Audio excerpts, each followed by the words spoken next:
विभज्यवाद YouTube channel में आपका स्वागत है।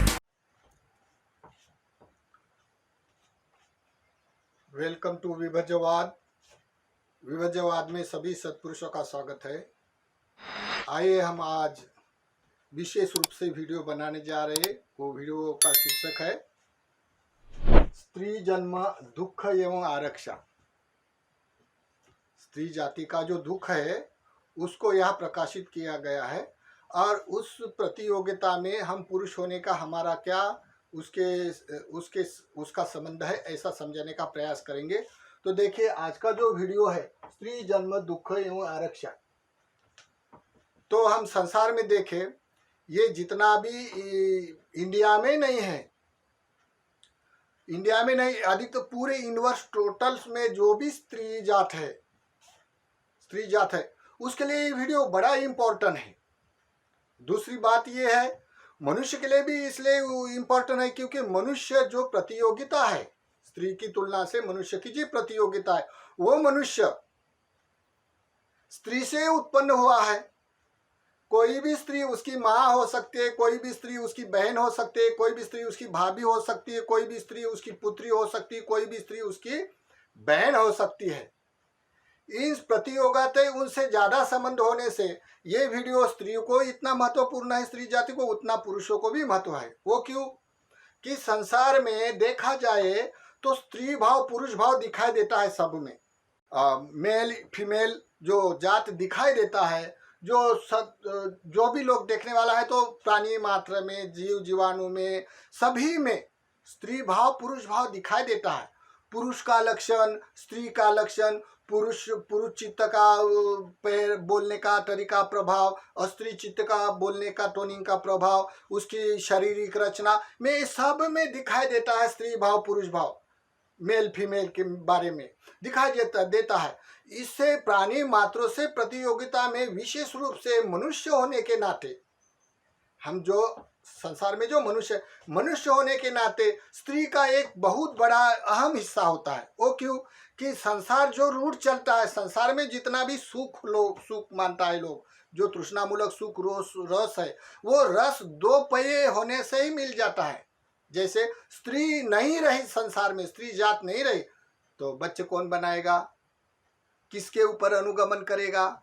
अगर पुरुष नहीं रहा तो स्त्री क्या कर सकती है? ये दोनों ही मेल फीमेल, स्त्री पुरुष, ये दोनों ही एक चलने वाले संसार चक्र के एक पहिया समझो, दोनों पहिए है ये। और एक के बगैर एक कैसा दुख कारक हो जाता है, एक नहीं रहने से एक दुख भोगता है। इसके बारे में ये वीडियो बनाया गया। विशेष रूप से ये वीडियो है क्या जो मनुष्य की तुलना से, पुरुष की तुलना से, मेल की तुलना से फीमेल में विशेष रूप से दुख पाया जाता है। विशेष रूप से कौन सा दुख पाया जाता है? जैसे कोई समझो पारिवारिक तौर पे या सामाजिक तौर पे या धार्मिक तौर पे या व्यक्तिगत भी, उसको पुरुष की तुलना से महिला को या स्त्री जाति को विशेष दुख पाया जाता है। और ये विशेष दुख पाया जाने के कारण प्रवचनकार, घटनाकार बहुत सारे लोग प्रकाशित करते हैं। स्त्री जात कोई मामूली नहीं होती है, स्त्री जात बहुत बलवान भी होती है। अभी बल कैसा होता है उसका? बल जैसे कि समझो कोई स्त्री हो और उसका पति बड़ा हैंडसम है और वो पहलवान है, 10 आदमी को मारने वाला, तो समझो वो एक बार झगड़ा हो गया ना, पड़ोसी से साथ झगड़ा हो गया, तो वो बाहर आ गया उसको मारने के लिए बाहर आ गया। तभी वो तो किसको मानता नहीं क्योंकि गांव में वो बड़ा बलशाली है। फिर भी उसकी औरत आ गई उसकी पत्नी, और उसका हाथ पकड़ के बोलते चलो घर को भाग जाओ, मत करो झगड़ा। तो वो लुट होकर उसके पीछे पीछे चला गया। इतना ताकतवर मनुष्य फीमेल से ज़्यादा, पुरुष से ज़्यादा स्त्री में बहुत शारीरिक ताकत कम होती है। फिर भी वो अपने वाले प्रभाव के, चारित्रों के प्रभाव से, आचरण के प्रभाव से, अपने बल के कारण, चारित्र और आचरण के प्रभाव के कारण स्त्री के पास बल होता है। ये स्त्री सामान्य न होते। हर पुरुष के संघर्ष काल में, आपत्ति विपत्ति काल में स्त्री उसको प्रतिसाद नहीं देती है। हर हालत में, चाहे अपने घर में कोई बजट खाने का पीने का कम है तो भी वो अपने संघर्ष करते हुए बजट में बरोबर रखते स्त्री जात। और स्त्री जात जितने भी महान इतिहासकार, साधु संतों में भी लोग हो गए, पुरुष लोग जो भी निर्वाणगामी हो गए या सम्यक संबुद्ध भी हो गए या बहुत बड़े साधु संतों या बड़े बड़े लॉजिक हो गए, फिलासफर हो गए या बहुत बड़े सत्पुरुष हो गए, कोई कोई तो ये साइंटिस्ट हो गए, उसके पीछे हर कोई मनुष्य के प्रति स्त्री का नाता रहता है, स्त्री उसके साथ संगी साथी होती है। इसलिए ये स्त्री की महत्वपूर्ण प्रतिभा है और महत्वपूर्ण प्रतिभा होकर इस मनुष्य जीवन में स्त्री जाति का धार्मिक तौर पे, सामाजिक तौर पे, परिवार तौर पे, व्यक्तिगत उसको दुख भोगते हुए दिखाई देता है या स्त्री जात अनुभव करती है। तो इसी कारण ये वीडियो बनाने जा रहे हैं। तो देखो ये वीडियो पूर्व यानी 50-60 साल के पूर्व के डॉक्यूमेंट्री के साथ भी जोड़ा है। अभी वर्तमान में जो मॉडर्न स्त्रियां हो गया, मॉडर्न जमाना हो गया, साइंटिफिक जमाना होगा, ये बात की यहाँ की अलग है, लेकिन इससे पहले 50 साल की बात भी स्त्री जाति के ऊपर की बात क्या अलग है।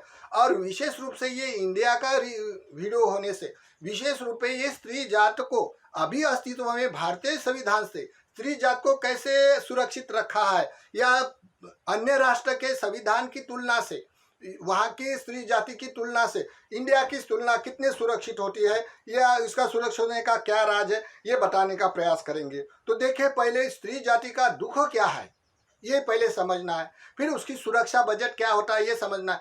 ये समझने के लिए पहले हम लोगों को अगर धार्मिक है, सामाजिक है, तो हमको पहले नैतिक व्यवस्था का मूल्यांकन करना है, ताकि नैतिक व्यवस्था में स्त्री और पुरुष का भाव होता है और विशेष रूप से स्त्री जाति को मनुष्य के नाते में कैसा दुख उत्पन्न होता है ये देखेंगे। तो पहले नैतिक व्यवस्था क्या है, तो देखो हमने अनेक बार धम्म की व्याख्या बताए, यानी धम्म की व्याख्या जो संसार में जो रियलिटी है, संसार में जो संसार का जो नेचर है, नेचर अपने स्वभाव से अनुभव किया जाता है।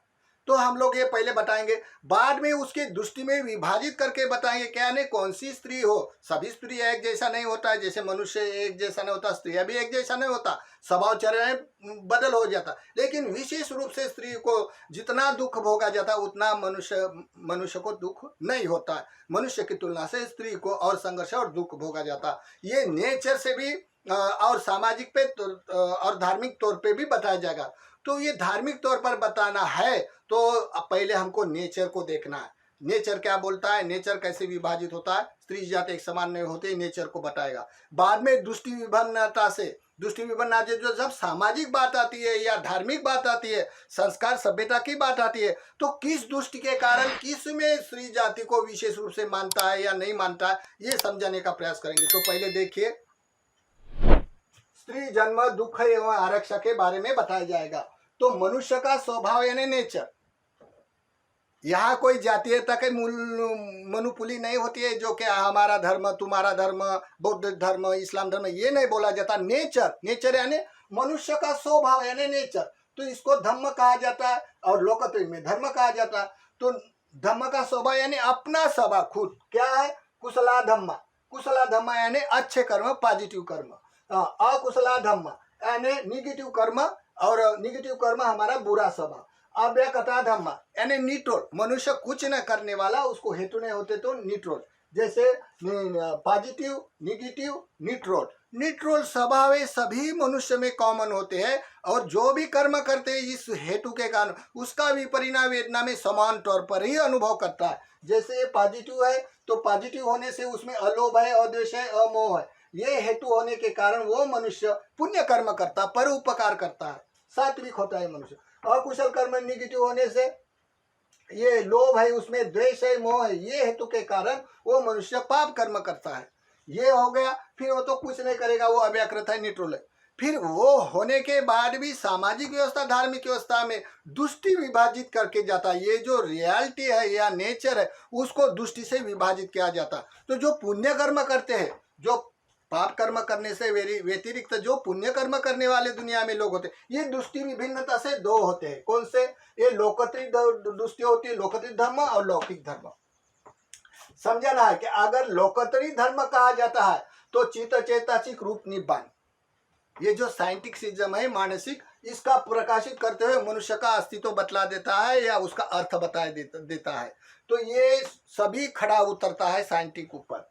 फिर होता है लौकिक धर्म। लौकिक धर्म यानी 18 प्रकार के शास्त्रवाद, इसका मतलब ये संसार किसी तो भी व्यक्ति ने, अद्भुत व्यक्ति ने निर्माण किया है, या 144 प्रकार की आत्मा हो, यानी कोई तो भी संसार में आत्मा नाम का जो वस्तु है वो संचालन करने वाला, ऐसे मानने वाले 62 प्रकार के जो सिद्धांत है मूल ग्रंथों के या सामाजिक व्यवस्था के धार्मिक, वो मानने वाले लौकिक धर्म कहा जाता है। देखो ये दोनों समझने से कोई भी मनुष्य बरोबर धार्मिक तौर पे रिसर्च कर सकता है। बाद में आता है निगेटिव वाला। निगेटिव वाला, संसार में ऐसे मनुष्य होते हैं जो अहेतु का दृष्टि, यानी उसका कोई संसार बनने का कोई हेतु नहीं ऐसा जानता है, उसकी सोच है ऐसी। अकर्णीय दृष्टि, पाप पुण्य कर्म का कोई विपाक नहीं ऐसा उसकी सोच है। उच्छेदा दृष्टि, मरने के बाद पुनर्जन्म नहीं होता है, खाओ पियो मजा करो, उसकी उच्छेदा दृष्टि होती है। नास्तिक दृष्टि, श्रमण साधु संतों का अर्थ कोई नहीं होता है, वो ऐसे खाने पीने के लिए बनते, ऐसी उसकी सोच होती है। फिर कम्मासका दृष्टि, सामाजिक व्यवस्था पर पुण्य कर्म करता है लेकिन उसका कोई श्रद्धा नहीं होने से उसको कोई फल नहीं होता। फिर छठी दृष्टि और सत्काय दृष्टि, कोई भी प्रवक्ता हो मेरे को जैसा समझता ऐसा मेरे जैसा किसी को नहीं समझता, क्योंकि वो कम समझने, यानी उसकी सत्काय दृष्टि से ईगो पकड़ के रहने से उसकी सत्काय दृष्टि होती है। ये निगेटिव सोच में आती है ये दृष्टि, और उसको अकुशला धम्म कहा जाता है। ऐसे भी व्यक्ति होते हैं।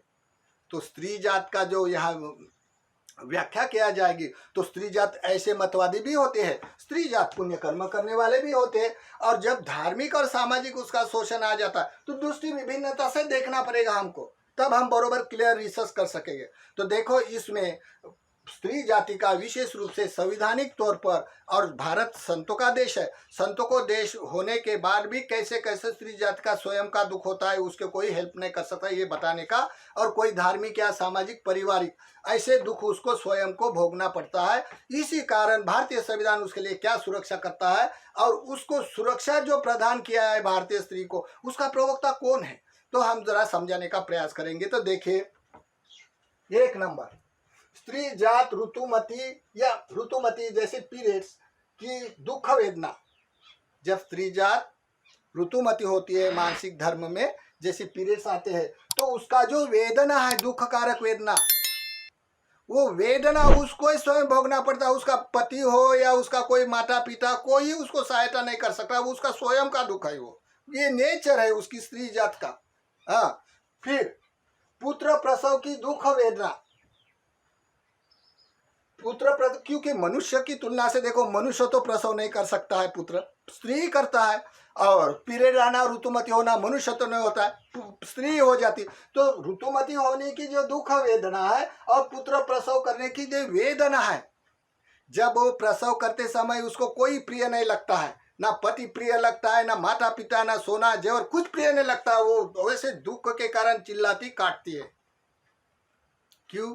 कि ये नेचर फीमेल होने से उसको वो स्वयं का दुख है, स्वयं उसको ही भोगना पड़ेगा। कोई भी उसकी दुख वेदना हल्की नहीं कर सकता, भला सपोर्ट कर सकेगा मेडिकल साइंस से, लेकिन उसको उसकी जो वेदना है उसको वेदना कोई अपने पास अपना ले नहीं सकता। चाहे उसका पति भी हो तो भी वो नहीं कह सकता कि ये वेदना मुझे दे दो करके, ऐसा कभी नहीं होता। ये स्वयं स्त्री जाति को ही, स्त्री जाति का ही दुख है, ये स्वयं का दुख है उसका, ये नेचर से स्वयं का दुख है। लेकिन उसके कोई स्त्री के पास बल भी होता है, धार्मिक बल होता है, आचरण का बल होता है, तब वो स्त्री ऐसे दुख के प्रसंग में धार्मिक का आश्रय लेती है, हाथ जोड़ती है, पूजा भावना करती है, अपना साक्षी मानती है कि ये पीड़ा से मुझे दूर करो करके, ऐसे भी हो जाता है। ये बल होता है उसके पास, ये स्वयं का दुख के लिए ये बल होता है। तो देखो ये उसकी वाली 1 नंबर की, 1 नंबर ये है, और उसके पास ये 1 नंबर बल भी है। देखो फिर अभी ये हो जाने के भारतीय सुरक्षा क्या कर सकता है। देखो, जब संविधान से पहले 50 साल से पहले देखिए, न जाने कितने स्त्रियां प्रसव पीड़ा से दुख व्यतीत करते हुए डिलीवरी के समय, कितना स्त्रियां, कम से कम 40% 30% स्त्रियां मर जाती थी, धनुर्वात होके मर जाती थी। अभी देखो भारतीय संविधान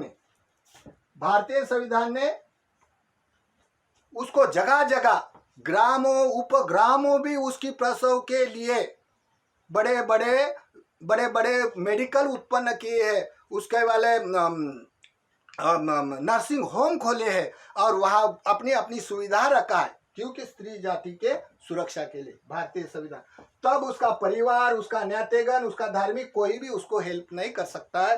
केवल भारतीय संविधान अपने मेडिकल के तौर पे उसको सुरक्षा कर सकता है संविधान। देखो एक हो गया। दूसरा, कोई पुरुष अपने हवस पूर्ति के लिए स्त्री का विनय भंग करता है। कोई पुरुष अपने हवस के लिए स्त्री का विनय भंग कर सकता है और बलात्कार करता है, भंग करता है और बलात्कार करता है। ये स्त्री दुख है। जैसा बलात्कार करता है, मैं जो फीमेल है, ये स्त्री है, ये बलात्कार नहीं कर सकती। वो क्यों? और पुरुष क्यों कर सकता है? जैसे कि समझो, देखो, स्त्री भाव और पुरुष भाव जब होता है, उनमें चित्त में अपने बल में भी कमजोर होते हैं। जैसे स्त्री चित्त है तो वो समर्पित भाव से होता है संसार में, और जो पुरुष चित्त है वो अधम होता है नेचर से देखने के लिए। जैसे कि समझो स्त्री चित्त है, स्त्री की धारा अलग होती है। जैसे चित्त का मन चेतना अलग है, लेकिन उसका शारीरिक क्रिया अलग होता है। जैसा कोई मन, स्त्री का चित्त स्त्री है परिपूर्ण, लेकिन उसका स्वभाव है ना पुरुष जैसा अधम होता है, पुरुष भाव है उसका वाला। जैसा पुरुष है वो शरीर से पुरुष है, लेकिन उसका स्त्री जैसा समर्पित भाव होता है, यानी उसका वाला अट्रैक्शन स्त्री के समर्पित जैसा चित्त हो जाता है। स्त्री चित्त का अलग होता है, पुरुष चित्त का अलग होता है, स्त्री का आकार अलग होता है, पुरुष का अलग आकार अलग होता है। ये सब अलग अलग हो जाता है। मतलब बताने का, स्त्री चित्त स्वभाव होता है वो समर्पित होता है, और पुरुष चित्त होता है वो अधम होता है, यानी खूंखार होता है। जैसे कि समझो मालिक है और एक नौकर है उसका वाला, तो नौकर का भाव समर्पित रखना पड़ता है मालिक के प्रति, और मालिक अपने नौकर के प्रति ऑर्डर के समान रखता है। वैसा ही स्त्री पुरुष भाव हो तो ऑर्डर के समान अधम होता है, और स्त्री स्वभाव होता है वो समर्पित होता है, नेचर से होता है। इसी कारण स्त्री भाव पुरुष भाव अलग होता है। तो स्त्री चित्त है या स्त्री है वो पुरुष के ऊपर बलात्कार नहीं कर सकती है, भलाई अट्रैक्शन का प्रदर्शन कर सकती है, लेकिन हवस के लिए बलात्कार नहीं कर सकती। तो कौन कर सकता है? पुरुष।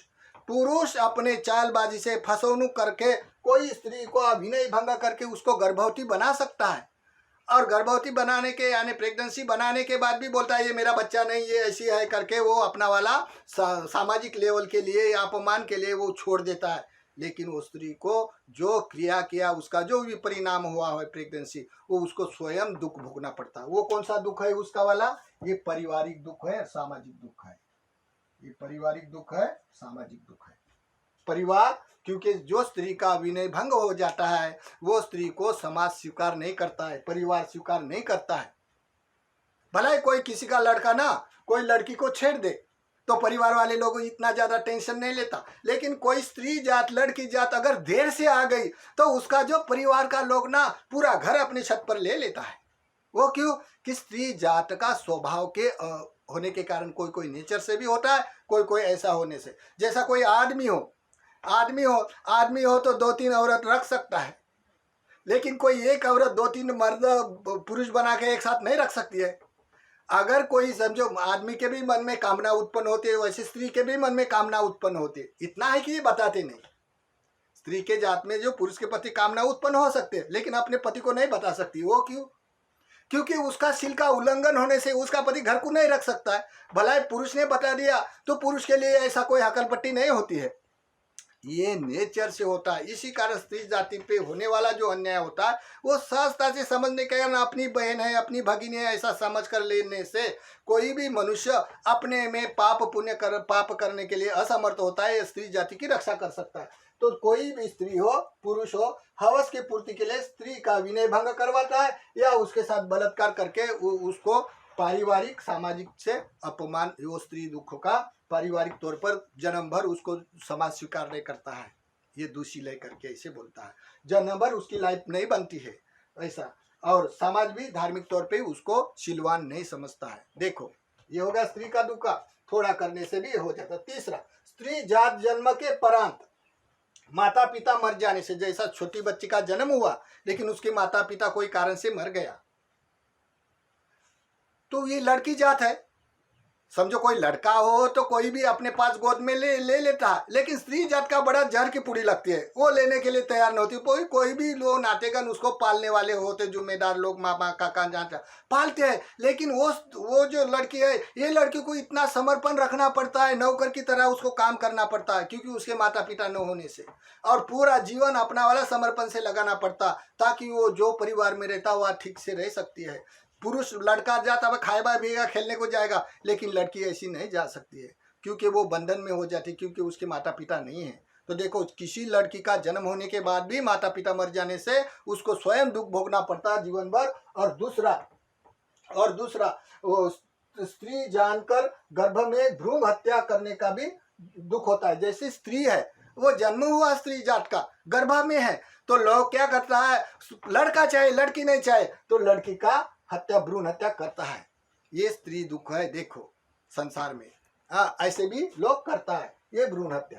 फिर चौथा, स्त्री को पुत्र संतान नहीं होने से, अगर कोई किसी की शादी हो गई, शादी हो जाने से उसको 1-2 साल बच्चा नहीं हुआ, तो परिवार वाले इतना टेंशन लेता है, न जाने उसका कितना शोषण करता है, कितना उसके कोई भी कारण से उसको पीड़ा देता है, क्योंकि वो वांझ है, बोलते उसको पुत्र नहीं होता है ऐसा। या कोई स्त्री को पुत्र, लड़कियां हो गया, ज्यादा करके लड़कियां हो गया, लड़का नहीं हुआ, तो भी लड़का नहीं होता।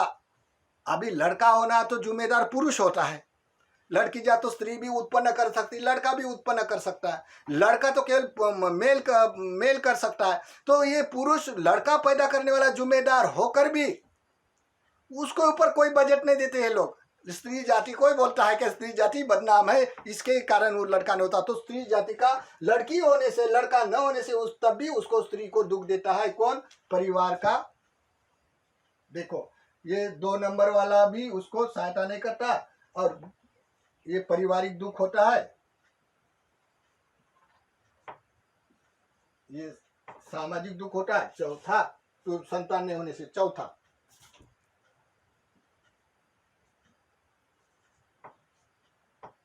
हाँ, तो जैसे समझो ये पुरुष अपने हवस पूर्ति के लिए स्त्री का विनय भंग करता है, बलात्कार करते हैं, इसका स्त्री दुख का लिए भारतीय संविधान ने अन्य कायदे बनाए हैं, स्पेशल कायदे बनाए हैं उसके लिए।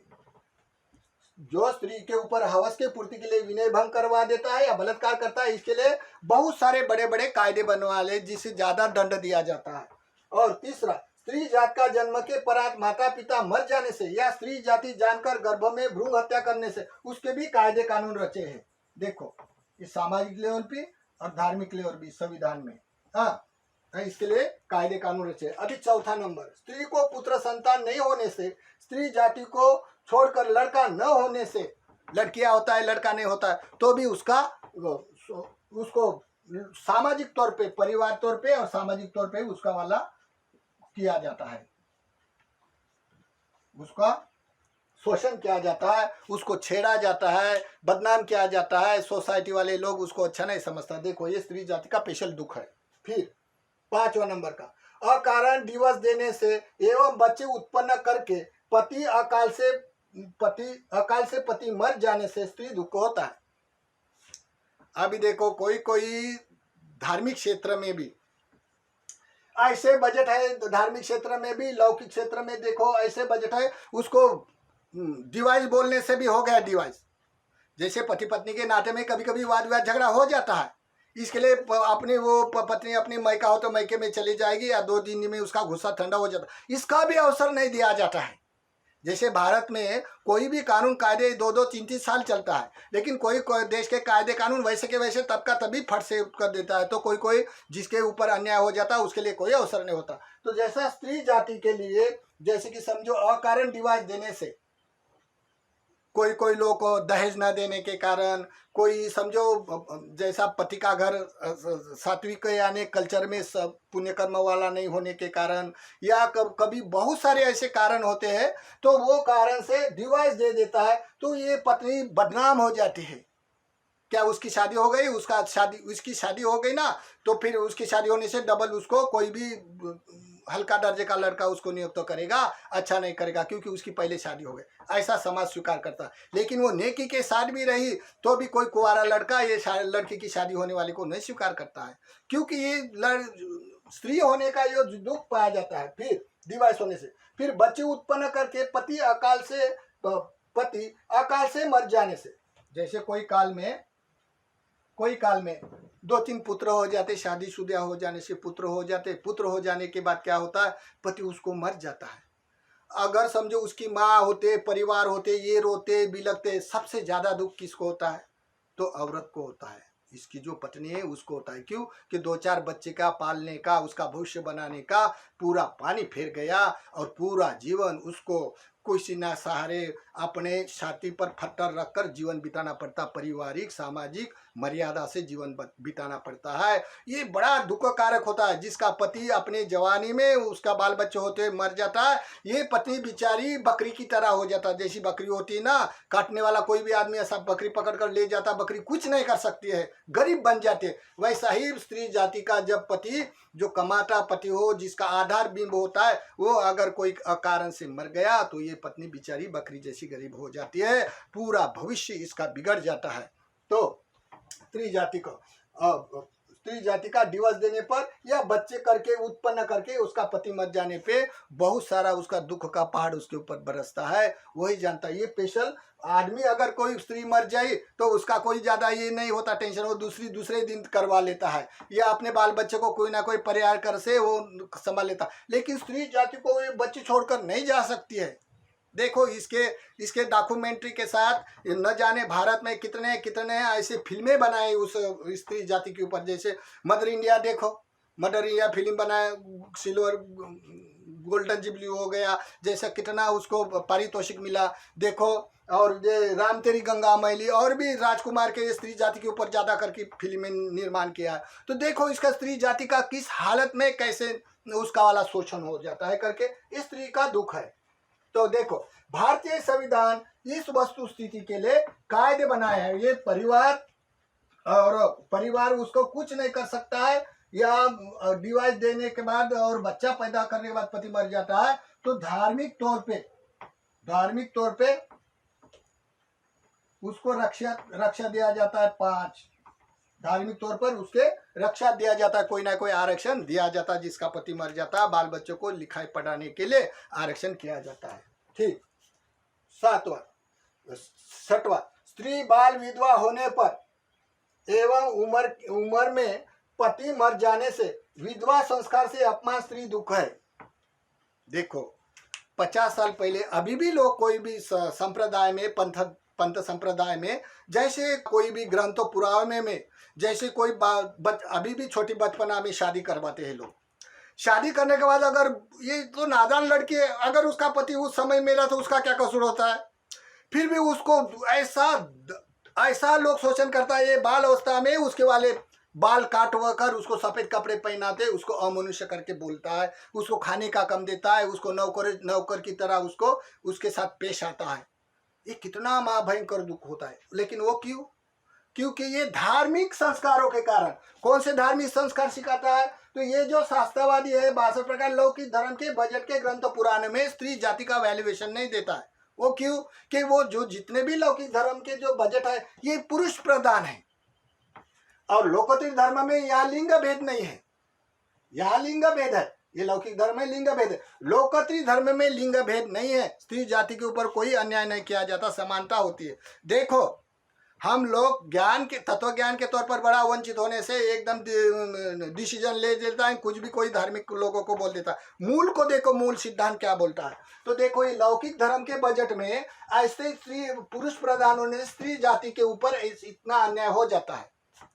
हाँ, तो ये स्त्री बाल विधवा होने पर उसको एक तो धार्मिक होने से या न होने से उसको देवदासी भी बनाई जाती थी, क्योंकि जिसका पति बालपन में मर गया उसको देवदासी बाल मूल कटवा के वो अशुभ हो गई, ऐसे करके निमित्त उसका वाला अशुभ मानते हैं। तो ये स्त्री जाति का जो संस्कार, सफ़ेद कपड़े पहना, अभी भी कोई सफ़ेद कपड़े पहनने वाली औरत दिखी और वो तो शादी में गई तो लोग बोलते हैं ये अमनुष्य को, इसका पति मर गया, उसको शादी में नहीं आने देना। इसका इतना अपमान किया जाता है। धार्मिकता तौर पे उसको उपवास दिया जाता है, उसको स्पेशल कमरा दिया जाता है, उसको जैसे सामान्य आदमी अपने वाले खाने पीने के रंजन करते हैं, उसको खाने पीने के रंजन करने की सम्मति नहीं देता है, या दूसरी शादी करने की भी सम्मति नहीं देता है। इतना शोषण होता है। किससे?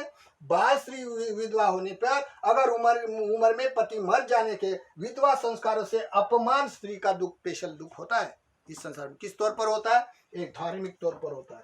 किस तौर पर होता है? 7वां धार्मिक तौर पर, 5वां, 7वां और 7वां भी धार्मिक तौर पर। फिर इसके लिए क्या करता है भारतीय संविधान? भारतीय संविधान सभी लिए 6वां और 7वां भी सुरक्षा देता है, उसको आरक्षित करता है। उसके लिए कायदे कानून बनवाए हैं, जैसे कि कोई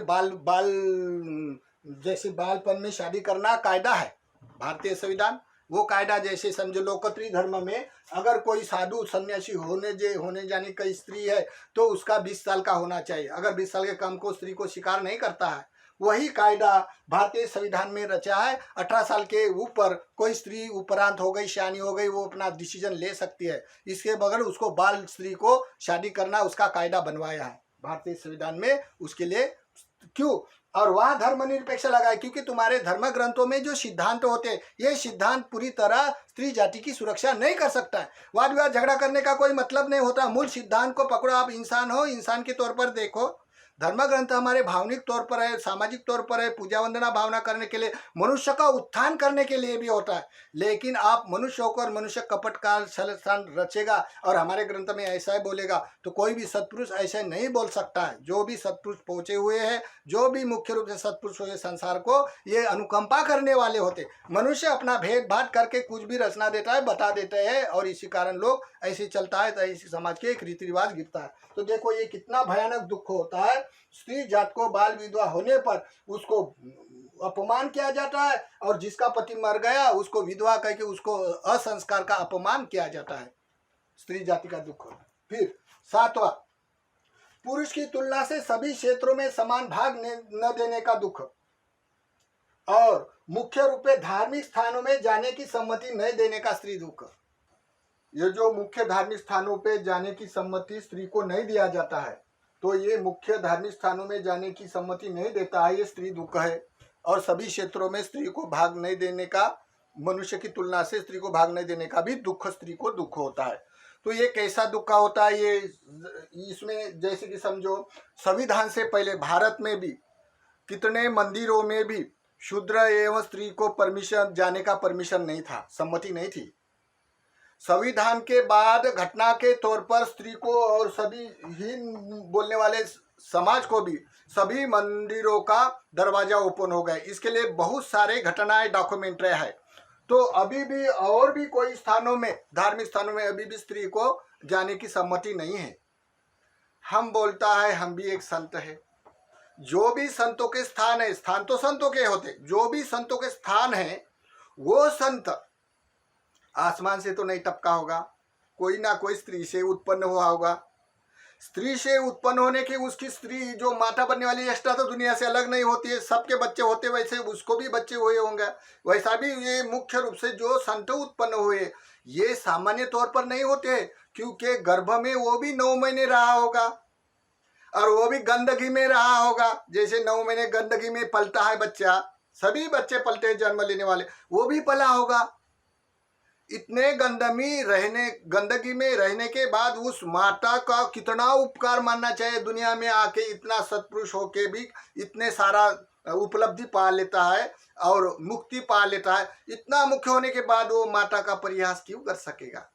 माता का परिहास नहीं कर सकता। वो साधु संतों ने से नहीं कहा, लेकिन उसके जाने के बाद जो कट्टरपंथी होते हैं उन्होंने रचना बनाई, वैसे ही समाज चल पड़ता है, वैसा एक संस्कार गिर जाता है, सभ्यता हो जाता है। तो अभी भी स्त्री को कोई भी धार्मिक स्थानों में, अभी भी कोई धार्मिक स्थानों में स्त्री को जाने की परमिशन नहीं होती है। क्यों? कि वो स्त्री जात है करके। तो ये भी ये स्त्री का दुख होता है। देखो अभी भी देखो अन्य राष्ट्र में कोई कोई राष्ट्र में स्त्री को सम्मति नहीं देता है, अपने वाले कोई सभा हो मनुष्य की वहां जाने की सम्मति नहीं देता है। हाँ, कोई कोई राष्ट्र में तो उसको वाला वोटिंग देने की सम्मति नहीं है, उसको बाहर दे जाने की भी सम्मति नहीं है, या उसको घूंघट उठाकर देखने की भी सम्मति नहीं है अपने दूसरे की तरफ। ऐसे बहुत सारे ऐसे घटना स्त्री जाति पर रहता है, लेकिन इंडिया में स्त्री जाति को पूरी तरह सुरक्षा दिया गया है।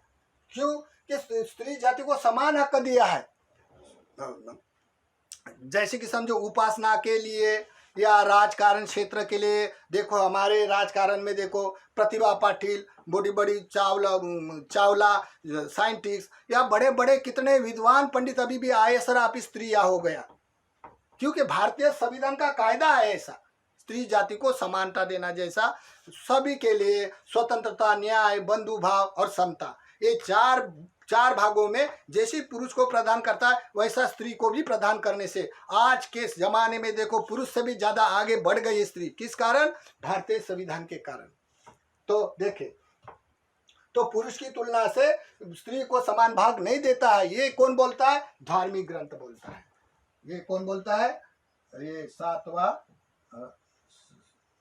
5वां 6वां 7वां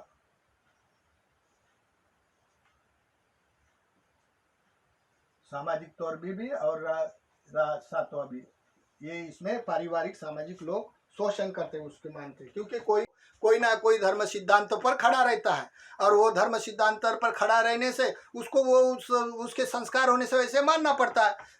मनुष्य होकर इंसानियत छोड़ देता है, लेकिन अपने ग्रंथ पुराने वाले जो अग्रह होते हैं लोग, जो पुडारी होते हैं, ये लोग बड़े अपने अपने चाह के कारण, संस्कारों के कारण, सभ्यता के कारण मर मिट जाते हैं जाति के लिए, और न जाने अपने माँ बेटी बहन का भी शोषण करते हैं। तो देखिए फिर 8वां, स्त्री जात का दुख मुक्ति निर्वाण नहीं कर सकता है। कौन कहता है? धर्म ग्रंथ बोलते हैं। कौन से धर्म ग्रंथ बोलते हैं? तो ये 18 प्रकार के शास्त्रवादी, सौरेश्वर आत्मावादी लौकिक धर्म में ये बजट होता है। ये बोलता है स्त्री जात निर्वाण नहीं कर सकता है, अनंत नहीं हो सकती है। हाँ, और स्त्री जात ब्रह्मा नहीं बन सकती है। क्यों? ये धार्मिक संदेह स्त्री दुख है, संदेह है। संदेह होने से वो ग्रंथ बोलता है, ये ग्रंथ नहीं बोलता है। लोकोत्तर धर्म ग्रंथ नहीं बोलता है, क्योंकि उसमें लिंग भेद नहीं है। ये जो लौकिक धर्म है शास्त्रवादी, ये लिंग भेद करने के कारण स्त्री जात को निर्वाण नहीं कर सकता, ऐसा उसका कहना है, या ब्रह्म भूमि में नहीं उत्पन्न होता, ऐसा कहना है। लोकोत्तर धर्म में ऐसा नहीं।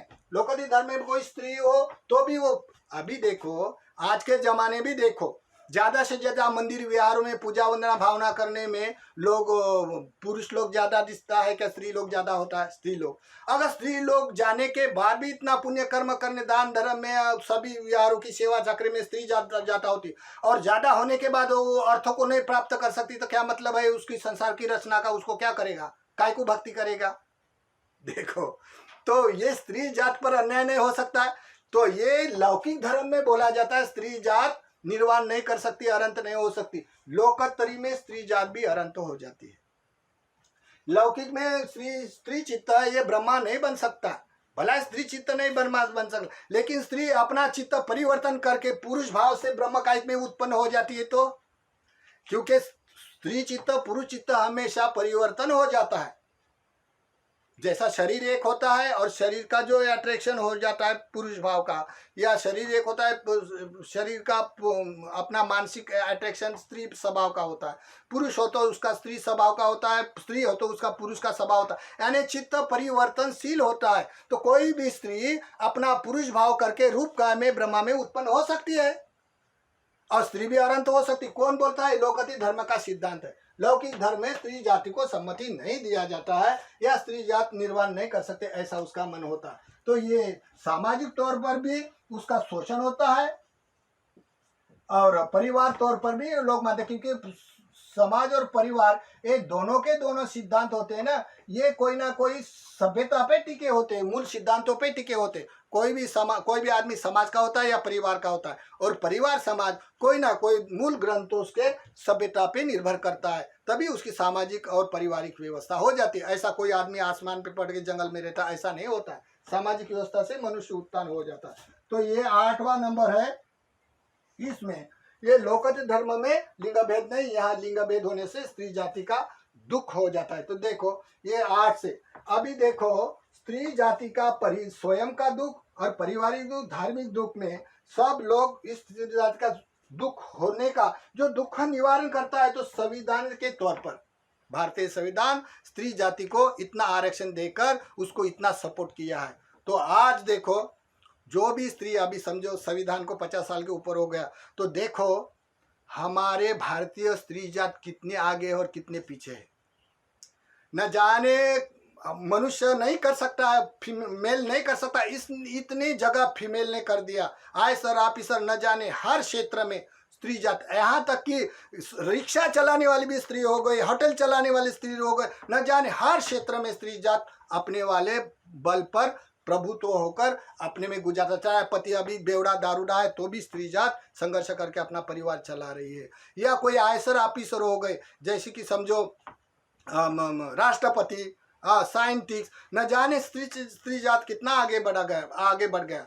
तो हम ये जाने आखिर ये संविधान में जितना घटनाएं बनाए हैं, या भारत में अभी जो भी स्त्रियां है, मॉडर्न स्त्रियां, देखो अभी मॉडर्न स्त्रियां का जमाना है ना, तो देखो अभी के काल में जो प्रौढ़ 50 साल के 60 साल की जो भी लेडीज है, मेल फीमेल है, वो भी अपने हेयर को पॉलिश लगा कर, हम बोलता है काले बाल थे और सफ़ेद थे, हरे बाल कैसे हो गए, तो हमको आश्चर्य लगता। तो ये भी मॉडर्न हो गए। 60 साल की भी लेडीज, हमारी माता भगिनी भी मॉडर्न होके गाने अपने शादी ब्याह में नाच गाना करते। लेकिन उनको याद आना चाहिए कि आखिर हमारे स्त्री जात का उत्थान करने वाला कौन मार्गदाता है। या आयसर ऑफिसर होने वाली इतने मॉडर्न जमाने पे जैसे आदमी लोग कपड़े पहनता है, वैसा स्त्री जात भी कपड़े पहनता है। जैसे आदमी लोग खाता है पीता है घूमता है, वैसा ही स्त्री जात भी खाती है पीती घूमती है। इतना अधिकार दिया स्त्री जात को मॉडर्न जमाने में हमारे इंडिया के लिए। तो स्त्री जात ने कितना गौरव करना चाहिए, जिसने स्त्री जात के लिए इतने कायदे बनवा के इतने जात की सुरक्षा किया है। तो कैसे, तो जैसे समझो अगर स्त्री को शिक्षा नहीं दिया जाता, लौकिक धर्म में तो स्त्री जाति को शिक्षा नहीं दिया जाता, क्योंकि रोटी बनाना और बच्चे बनाना इतना ही काम था, बाकी जो भी काम है वो स्त्री जाति को सहूलत नहीं थी। लेकिन लोकतंत्र में सभी समानता लगता है। तो जैसे समझो स्त्री जात में आज शिक्षित होने के उत्थान हो गया। अगर शिक्षा ना हो तो स्त्री जात को शिक्षा प्रदान ना करते तो उन्नत हो जाते थे। तो शिक्षा का मूल कौन स्रोत है, भारतीय सभी महिला ने जानना चाहिए, ना कि अपने वाले जाति संप्रदाय का कोई रेलम पेला लेके कोई किसी को कुछ नहीं बोलना चाहे। जो भी भारतीय स्त्री आज शिक्षित है, इसका मूल कारण क्या है, तो उसका मूल कारण है ज्योतिबा फुले। शिक्षा का कौन है कारण, ज्योतिबा फुले। कौन है कारण, ज्योतिबा फुले। शिक्षा किसने दिया, मूल शिक्षा का कारण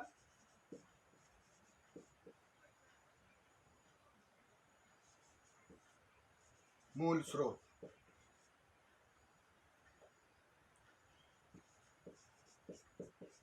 जिसने चालू किया, ज्योतिबा फुले ने।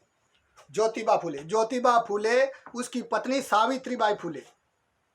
जब कोई भी स्त्री को शिक्षा की परवानगी ये लौकिक धर्म वाला नहीं देता है, लेकिन उन्होंने पहला स्कूल निकाला स्त्री का, और उसकी औरत अनपढ़ होने से उसको जमीन पे, तब तो पढ़ने का वही काफी नहीं था, तब वो जमीन पर रेखा डाल कर पढ़ाई की उसकी औरत ने, सावित्रीबाई फुले ने। और अपने स्त्री जाति को पढ़ाने का पहला स्कूल उसने निकाला। तब वो ज्योतिबा फुले दूसरे लड़की को अपने खांधे पे बिठाकर अपने स्कूल में लाता है। देखो वो आदमी कैसे होंगे। अभी हम लोग न जाने कितना व्यवस्था है स्कूल जाने के लिए, जितना खाने पीने का खर्चा नहीं उतना स्कूल का खर्चा उठाकर लोग पढ़ाना चाहता है। लेकिन मूल स्रोत देखो, हमारे भारतीय स्त्री को शिक्षा देने का जो मूल स्रोत है ज्योतिबा फुले और सावित्रीबाई। जब लोग वो ये लौकिक धर्म वाले जो मानने वाला लोग स्त्री जातों को शिक्षा नहीं देना चाहिए, इसलिए वो क्या करते थे, उसको गोबर फेंक कर मारते थे। तो वो एक बेचारी दूसरी अपना कपड़ा साड़ी लेके थैले में ले जाती है और जो गोबर से भरा हुआ कपड़ा उतार देती है और बाद में पढ़ाती है। वो कौन लोग थे। लोगों को भारतीय स्त्रियों को गौरव होना चाहिए, उसका अभिनंदन करना चाहिए, ना कि उसकी जो कर्म किया उस कर्म पर चलना चाहिए। ये ऐसे नहीं बोलते मेरा फोटो लगा और पूजा किया, ऐसा नहीं बोलते। ये जो अविद्या के कारण इतना शोषण होता है स्त्री जाति का, उसको देखो, ये इसका ऐसा कहना है। तो ये है मूल स्रोत भारतीय शिक्षा का मूल कारण ज्योतिबा फुले। कौन, ज्योतिबा फुले।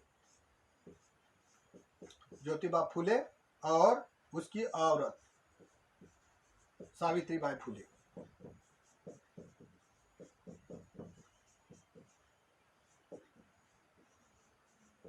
सावित्रीबाई फुले ये मूल स्रोत है भारत की महिला का शिक्षा का क्षेत्र।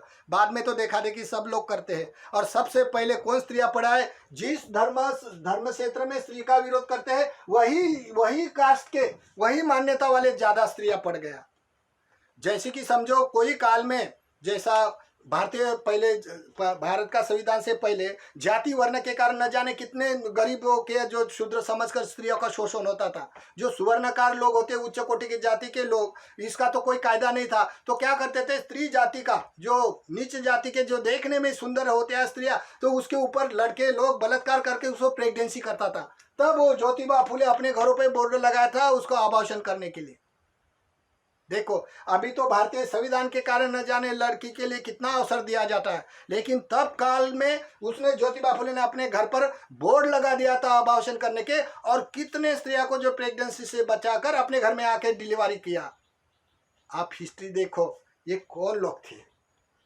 ऐसा पॉलिटिकल में बोलने वाले तो आज मजाक करने वाले लोग तो करते हैं, लेकिन जहाँ संविधान रचना बनाए हैं, जहाँ संविधान से पहले मूल सिद्धांत उत्पन्न किए, उसको कौन देखता है? तो धार्मिकता तौर पर आदमी रहेगा तब देख सकता है। तो अभी तो मॉडर्न जमाना है, लेना देना कुछ नहीं, यूट्यूब देखना है और बस टाइम पास खोलना है। अभी जमाना ये आ गया। और जो हिस्ट्री बना है, अगर कोई मनुष्य इतिहास भूल जाता है तो अपना इतिहास नहीं बना सकता है।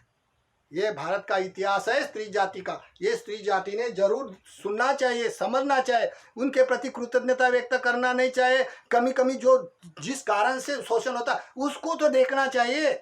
तो ये हो गया स्त्री जाति का सोच। दूसरी बात, जितना भारतीय संविधान से, जैसे कोई किसी के माता पिता ने भी सुरक्षा नहीं किया, ना समाज ने सुरक्षा किया, धार्मिक तौर पर ना समाज ने सुरक्षा किया, ना परिवार ने सुरक्षा किया स्त्री जाति को, लेकिन सुरक्षित किसने किया? तो भारतीय संविधान ने। जो भी स्त्री जाति को पर अन्याय होता है धार्मिकता तौर पर या सामाजिक तौर पर, तो भारतीय संविधान पे जगह जगह कायदे बनाकर उसको सुरक्षा दिया है। इसलिए स्पेशल कोर्ट बना है शूद्र जाति के लिए, जो नीचा समझकर उसका शोषण हो जाता था, और लिंग भेद के कारण स्त्री जाति का धार्मिक तौर पर शोषण हो जाता, उसके लिए स्पेशल एक मंडल बनाया। अगर मंडल बनाया तो मंडल का जो अग्रभाग लेने वाला, जो जिसने ज्यादा परिश्रम किया, कौन है? तो डॉक्टर बाबा साहब अम्बेडकर कायदे मंत्री है। कायदे मंत्री होने से एक ने किया गया ना, बहुत सारे सहचारी थे उसने, लेकिन उसने 3 साल तक ये शूद्र के लिए और लिंग भेद स्त्री जाति का शोषण के ऊपर अन्य कायदे बनाने के लिए, अन्य भाग से रिसर्च करने के लिए उन्होंने वाद विवाद करके झगड़ा बनाकर लोगों को प्रमाण मांग कर उसने निर्माण किया। इसी कारण जो भी ग्रंथ पुराण में जो भी स्त्री का नीचा दिखाया जाता, वहाँ धर्मनिरपेक्ष पंथ निरपेक्ष शब्द लगाया जाता है अभी भी।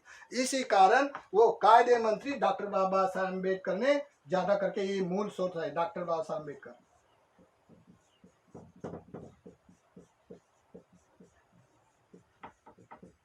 जिसका बाप ने भी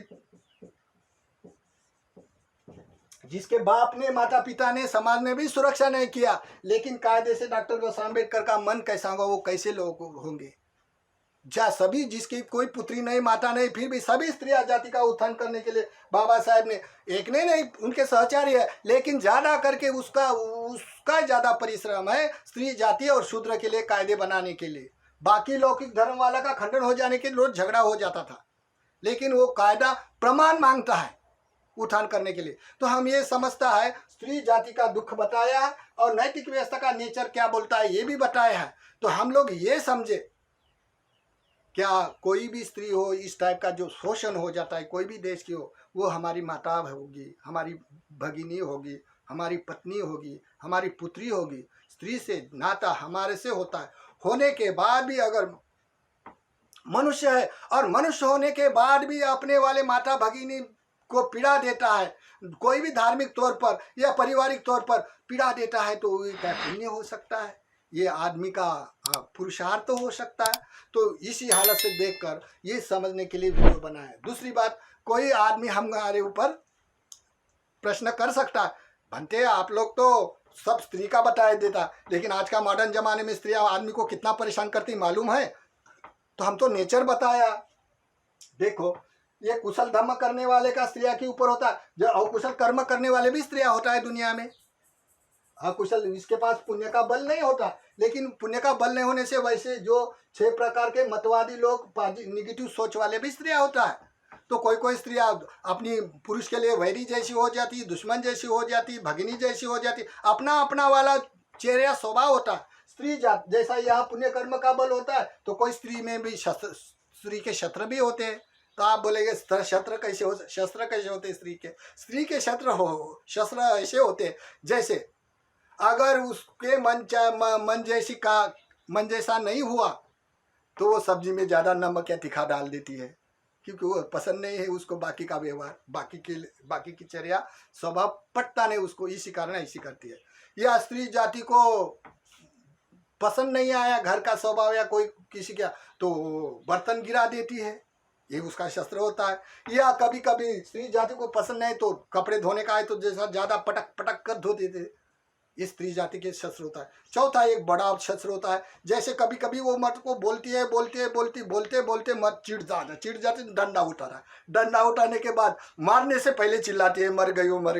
ये स्त्री जाति के शस्त्र होते हैं। लेकिन स्त्री जात समर्पित होती है, स्त्री जात संघर्ष करने वाली होती है। हर मनुष्य के प्रतिष्ठा के पीछे, चाहे संत हो चाहे कोई भी, वहाँ मंजिल तक पहुँचाने के लिए स्त्री जात बड़ा समर्पण रखती है। इसी कारण उसका बल होता है, स्त्री जाति के पास बल होता है। बल के कारण शारीरिक ताकत नहीं, बल उसकी वाली आचरण का बल होता है, उसके पास बड़ा त्याग होता है। अभी भी देखो समर्पण भाव से सेवा करने वाले, आप देखो थाईलैंड में या बर्मा में 15% महिला शादी न करके केवल सेवा भाव से लगे रहता है। हाँ, जो लोग ये जीवन व्यतीत न जाने से, कोई भी दुख आपत्ति आने से वो अपना वाला धार्मिक क्रिया से आश्रय लेके पुण्य कर्म करते रहता है।